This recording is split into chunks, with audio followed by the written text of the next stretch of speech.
Hi అండి. ఈరోజు రాగి జావ ఎలా కాస్తానో చూపిస్తా చూడండి. ఈరోజు మేము అదే తినేది.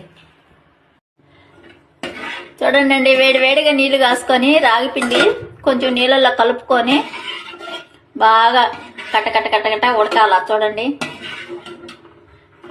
ఉడికిన తర్వాత కొంచెం చిక్కబడింది కదా, కొంచెం పాలు కాసి పక్కన పెట్టుకొని ఆ పాలల్లో కొంచెం ఈ రాగి జావ కలుపుకొని తాగితే చాలా బాగుంటుందండి. చూడండి ఫ్రెండ్స్, కొంచెం కొత్తిమీర ఎర్రగడ్డలు వేసుకోవాలా. ఇదిగో గ్లాస్లో పోసుకొని కొంచెం మాకు గట్టి అయిపోయింది కదా, ఇంకొంచెం పాలు పోసుకున్నాం అనుకో బాగా వచ్చేస్తుంది. షుగర్ ఉన్న వాళ్ళకి ఇలాంటివి తాగారనుకో చాలా బాగుంది. ముగ్గు బాగా వేసాను చూడండి అండి, చాలా బాగా వేసాను.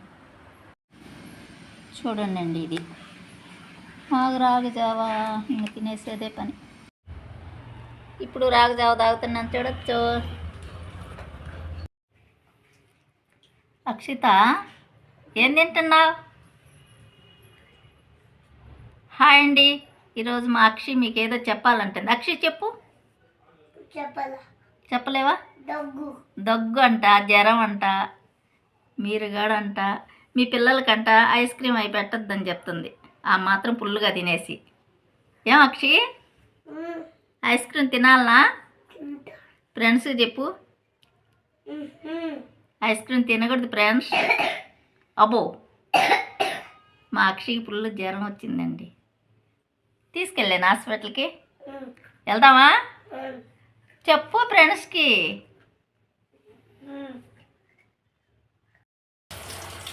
చూడండి అండి,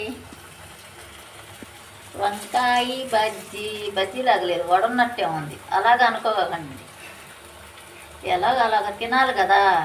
వచ్చి రాని వంటలండి నాది. అడ్జస్ట్ అయిపోవాలా. మా గోపాలరెడ్డి మాత్రం అడ్జస్ట్ అయిపోతారులే.